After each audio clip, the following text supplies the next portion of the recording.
Hello guys, since inabot kami ng gabi dito sa bamboo house namin, natapos din ako maglaba. So itutour ko kayo dito sa munting bahay kubo namin. So ngayon, nagluluto ng ulam para panghapunan ang husband ko. So ito ang first recipe niya, adobong kangkong. Sa backyard lang namin yan kinuha, sa garden ng husband ko.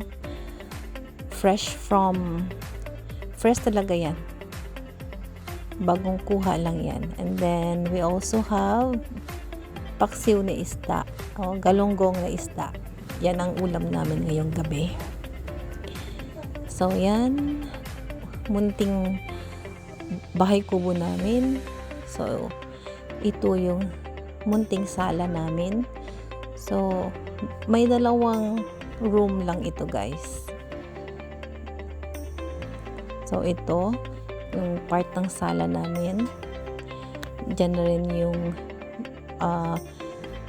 maliit na mesa, and then ito yung porch, or yung balkonahe namin.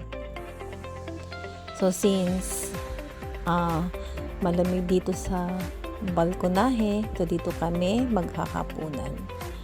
So ito na yung adobong kangkong,